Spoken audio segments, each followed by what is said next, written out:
Pozdravljeni spet v podcastu Po desnem pasu. Danes se spet nahajamo v našem glavnem mestu, v Ljubljani, tokrat v Črnučah, tukaj pred pošto, in pa z mano je tukajšnji kandidat za poslanca na listi SDS, gospod Matjaž Janša. Pozdravljeni. Lep pozdrav, me veseli.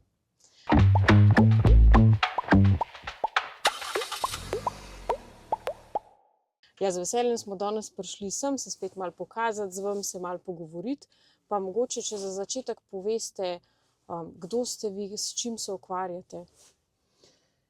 Jaz sem, sicer moj sedanji poklic je stečajni upravitelj, delam kot samostojni podjetnik. Zraven še dodatno učim fiziko na eni osnovni šoli. Sicer sem poslovni svetovalec, po osnovni izobrazbi inženir elektrotehnike, magisterij sem naredil na ekonomski fakulteti iz menedžmenta in s politiko se ukvarjam že kar nekaj časa. Potem pokrivate res ogromno nekih področij, dela vam ne zmanjka. Kako pa to, da ste se odločili še za politiko? Da sem se odločil za kandidaturo, ja, jaz sem ocenil, da je zdaj skrajni čas, da pride do spremembe na oblasti. Obstoječa vlada praktično ne rešuje nobenih problemov, ustvarja pa nove. In treba je nekaj storiti. Kdaj ste se pa recimo včlanili v stranko in kaj vas je pripeljalo do tega, da zdaj pa naredite ta korak? V stranko, mislim, da sem se včlanil leta 1994, če se prav spomnim. Potem v tistem valu, ki je, takrat je bil množičen vstop v stranko, ne? Ko je bila Depala vas. Morda še pred Depalo vasjo, mislim, da sem se včlanil še nekaj prej, po tistem, ko je takratni SDSS prišla v parlament, mislim, da 4 poslanci.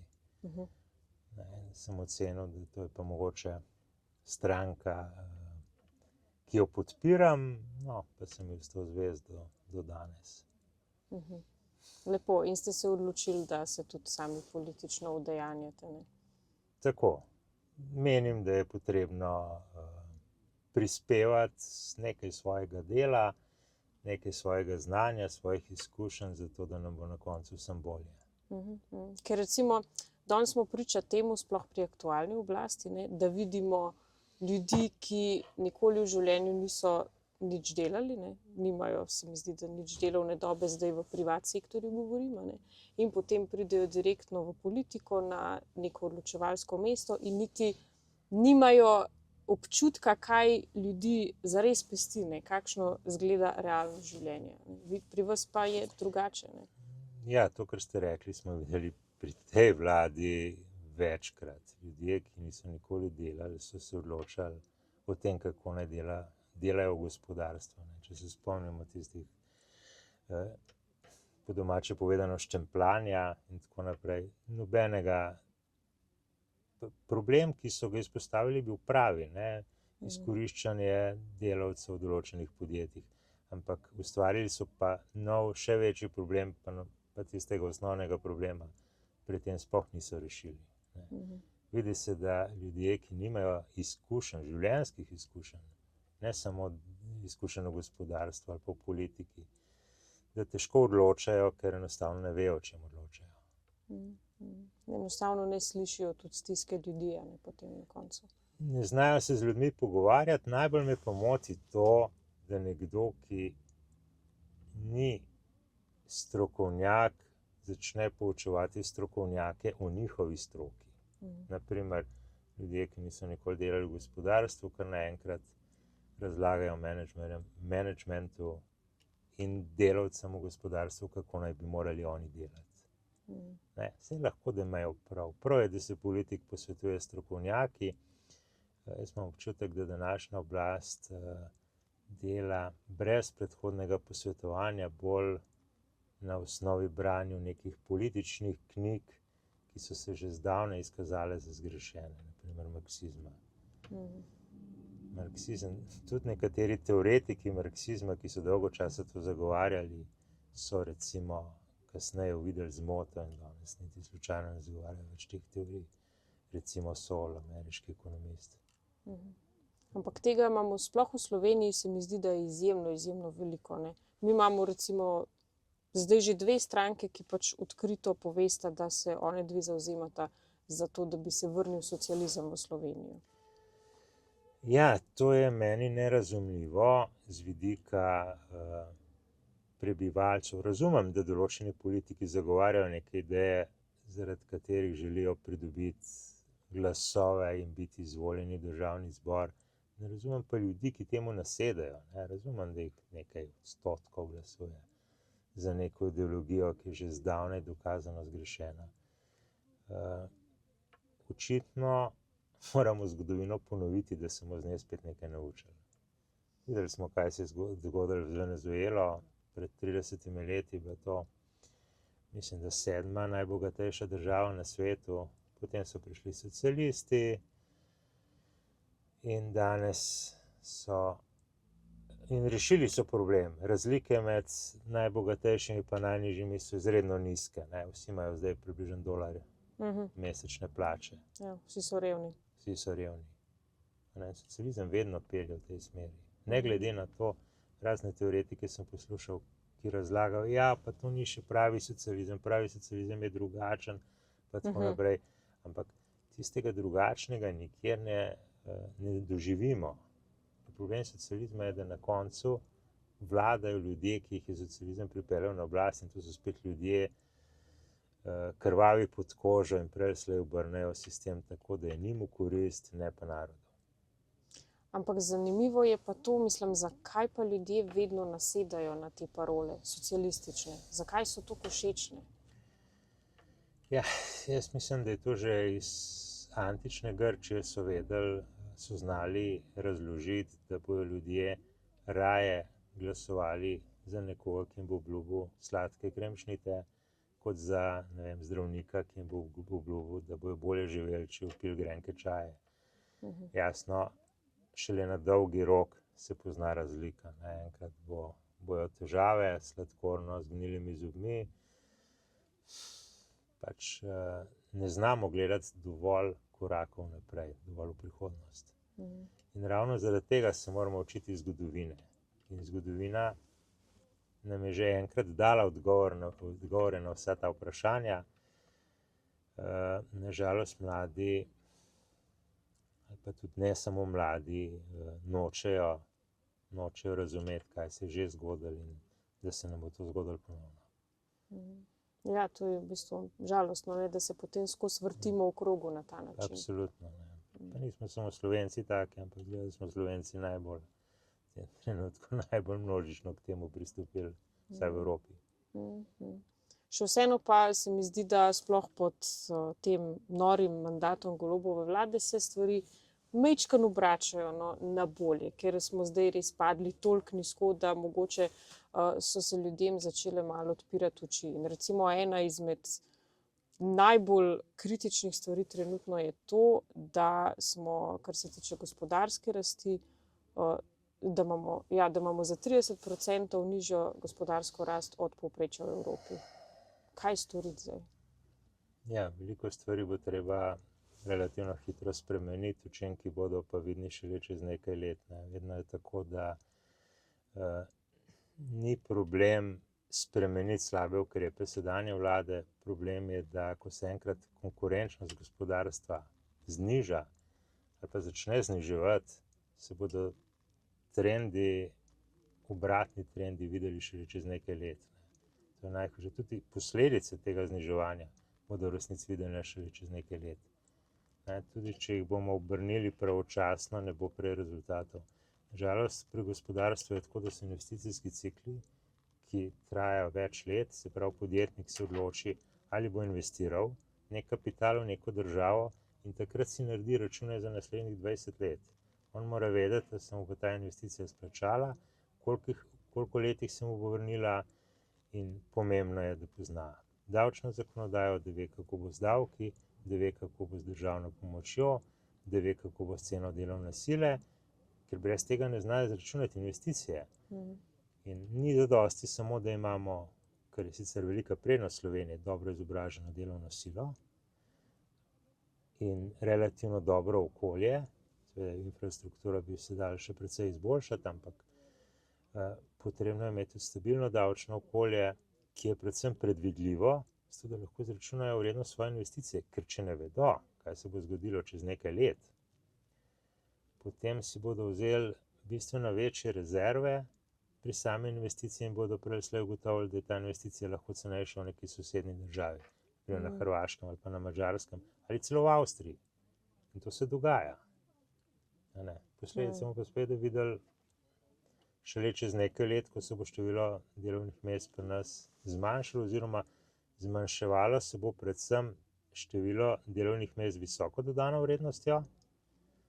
In nič nam ne pomaga, če povečamo število delovnih mest z nizko dodano vrednostjo, ker le te zelo malo prispevajo k naši blaginji. Zdaj omenili ste nižje davke, tudi predvidljive davke. Obstajajo pa recimo tudi ljudje, ki pravijo, ja, če bomo imeli pa nižje davke, bomo pa v proračun zdaj dobili manj denarja za, ne vem, projekte, infrastrukturne projekte, za šole, za zdravstvene domove. Kaj odgovoriti takim ljudem, recimo? Ja, običajno to ni res. Izkaže se, da če dosežemo višjo gospodarsko rast, potem poberemo več davkov, tudi če so ti davki nižji. Ker visoka, če se nam gospodarska rast znižuje, tudi če povečujemo davke, ne moremo pobirati enakega zneska, kot bi ga lahko ob nekaj nižjih davkih, pa če imamo gospodarsko rast višjo.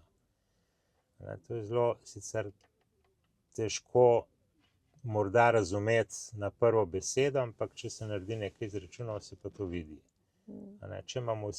Če ustvarjamo večjo dodano vrednost v državi, potem je več denarja za vse. Imamo več denarja za plače, več denarja dobi država skozi davke in več denarja ostane industriji, da investira v nova delovna mesta. In spet se ta cikel ponavlja in bogati državo. V obratni smeri se nam začne skupna tortica ustvarjene dodane vrednosti zmanjševati in ne glede, koliko smo visoke davke nastavili, prej ali slej se bo skupna količina davkov, pobranih davkov zmanjševala, ker se bo kompletno ustvarjena dodana vrednost začela zmanjševati oziroma ne bo tako rasla, kot bi lahko. Kaj pa recimo zdaj ta dvig minimalne plače, ki jo je Luka Mesec sprovedel? Ja. A je to rešitev za višje plače? Vsi bi imeli radi višje plače, to je normalno, zato je to zelo prikladen način, da se dobi volilne glasove. Zdaj, ali pa to koristi gospodarstvu, je pa druga zgodba. Na koncu mi lahko razdelimo samo tisto, kar smo ustvarili. Če smo dvignili minimalno plačo, najprej bodo vsi hoteli tudi ostale plače dvigniti, ker zakaj bi samo nekaterim dvignili plače, ostalim pa ne. In ko se bodo vsem plače dvignile, potem se bo masa za izplačilo plač dvignila in ker je ta odstotek dviga minimalne plače tako visok, bistveno višji od rasti GDP-ja oziroma ustvarjene dodane vrednosti v Sloveniji. In ta dvig smo že naredili nekajkrat. Se bo zgodilo, da bo šel večji delež skupne ustvarjene vrednosti za plače, verjetno tudi večji za davke, zato ker bo morala tudi državna uprava plačati višje plače svojim uslužbencem. Poleg tega, če izpostavimo še to, da Golobova vlada na veliko dodatno zaposluje, mislim, da je okoli 270 mesečno novih zaposlitev v državni upravi, potem je edina možnost, da v bistvu se zmanjša denar, ki ostane gospodarstvu. Tukaj moramo povedati, to ni denar, ki ga kapitalisti dajo v žep. To je denar, ki je predvsem namenjen investicijam, zamenjavi obstoječih orodij s sodobnimi orodji, znanju, razvoju in tako naprej. In na koncu brez tega denarja ni dviga konkurenčnosti in če ne dviguješ konkurenčnost, zaostajaš za drugimi državami. In posledica je, spet pridemo v neko spiralo zaostajanja. Tako da vsi bi imeli radi višje plače, ampak dajmo to delati sorazmerno z ustvarjeno dodano vrednostjo. Da se najprej tudi zniža obremenitev na plače. To bi bila bolj pravilna smer. To bi bila rešitev, ki ne bi obremenila gospodarstvo, ker to, kar je prejšnja Janševa vlada predlagala, je v bistvu šlo za dviganje plač na račun davkov. Na ta način gospodarstvo ni tako prizadeto, gospodarstvo stanejo sredstva za investicijo. Poleg tega je pa pomembno, da seveda ta predlog, ki ga ima SDS, da se nekje uzakoni, koliko mi lahko sploh dodane vrednosti poberemo za davke, jaz mislim, da bi zelo To ustavno sidro, ne? to ustavno sidro ne bi zelo dobrohotno vplival na naše gospodarstvo, ker bi gospodarstvo vedelo, toliko damo za davke, ne glede za katere davke, če so davki malo spremenjeni, več za eno vrsto davka, manj za drugo vrsto davka, na koncu skupna obremenitev enaka. Gospodarstvo ima potem stabilno okolje, lažje investira, lažje se nam dviguje skupna dodana ustvarjena vrednost in jaz mislim, da je to bistveno boljša pot. Tisto, kar sem pa hotel prej še omeniti, je pa to, da dvigi plače bodo tudi vplivali na dvig življenjskih stroškov. Mogoče se ne bo neposredno dvignila inflacija za ta odstotek, se bodo pa dvignila živila, ki jih ljudje uporabljajo vsakodnevno. Zna se zgodi še za večji odstotek, kot je bil zdaj dvig minimalne plače kot posledica. Predvsem zato, ker bo več denarja v obtoku, predvsem pri tistih ljudeh, ki dnevno ta živila kupujejo. Pa podobno bo z infrastrukturo, zato ker bodo tam zaposleni razne komunalne storitve, pa elektrostoritve, ker bodo tam zaposleni ravno tako hoteli dvigati svoje plače in že zaradi tega se te storitve podražile.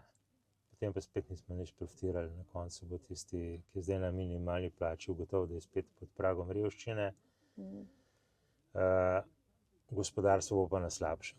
Kaj smo potem dobili?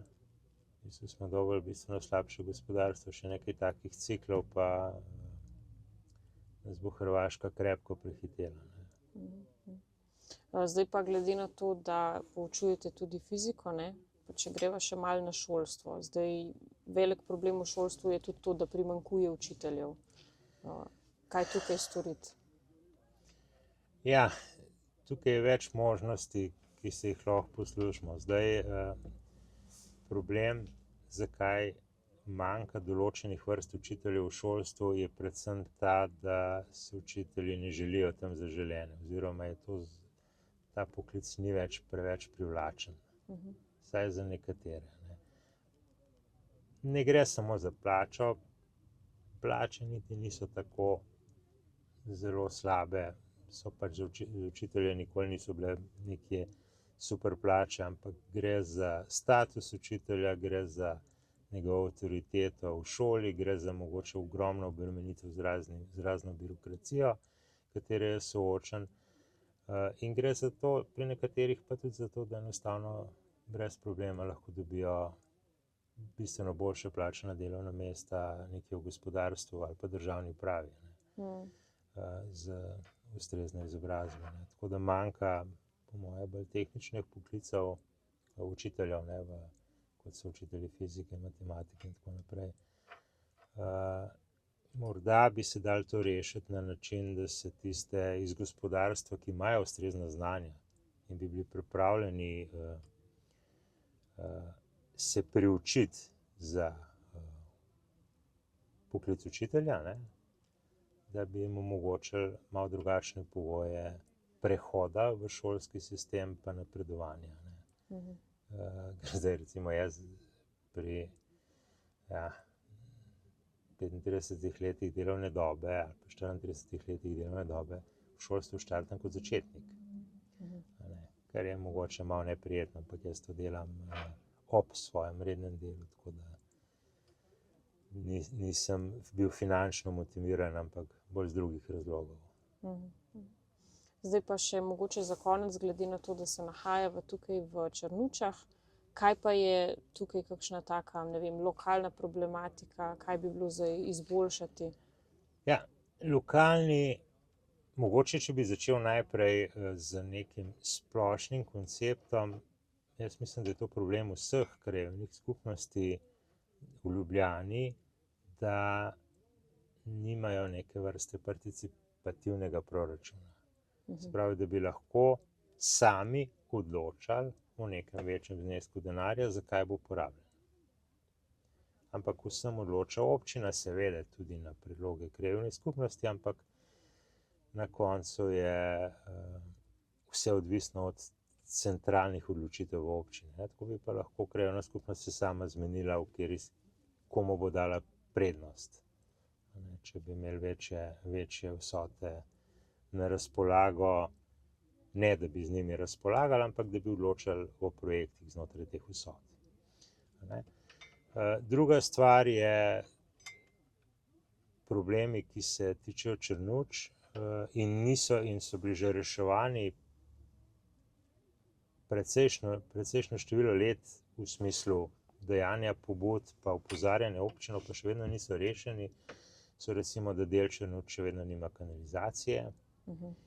In tudi ta kanal C0 sploh ne bi rešil tega problema, ker v bistvu gre povsem drugje. Ta kanal C0 je za nas predvsem grožnja zaradi morebitne okoljske katastrofe, ker bi zajem pitne vode oziroma bazen pitne vode bi bil s tem poškodovan. Sicer pa tudi deli tega področja Črnuče in pa okoliških krajev bi bilo zelo dobro povezati s kolesarskimi stezami. Kolesarske steze do neke mere so zgrajene po glavni cesti, predvsem po Dunajski cesti. Vse, kar je pa zraven ali pa izven tega centra Črnuč, je pa relativno slabo. Tukaj se pogovarjamo o povezavi, neki bolj jasni povezavi z Domžalami, pa morda tudi z Dolom v kolesarskih stezah. Potem je tukaj v Črnučah kronično pomanjkanje vrtcev. Zgradili smo nove bloke, blokovsko naselje, dodatnega vrtca, ki bi pa to populacijo, ki se bo tam naselila, ki bi tej populaciji omogočil nedoločeno število vrtcev, določeno število mest v vrtcih, pa nismo rešili. Vrtec je bil najprej predviden, potem ga ni bilo. Obstoječi vrtci so pa že sedaj zasedeni, skoraj 100%, oziroma več kot 100%, ker obstajajo čakalne dobe, da prideš na vrsto. Tako da to je ena od problematik, seveda zdaj teh lokalnih problematik je še precej, mogoče.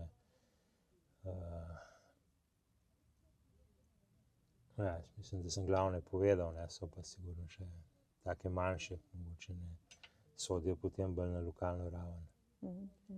Torej, ogromno dela nas še čaka, ogromno je za postoriti, sploh po mandatu te uničujoče levičarske vlade. Jaz se vam zahvaljujem za tale pogovor in pa seveda vso srečo na volitvah. Hvala za povabilo. Z veseljem. In vso srečo tudi tebi. Hvala.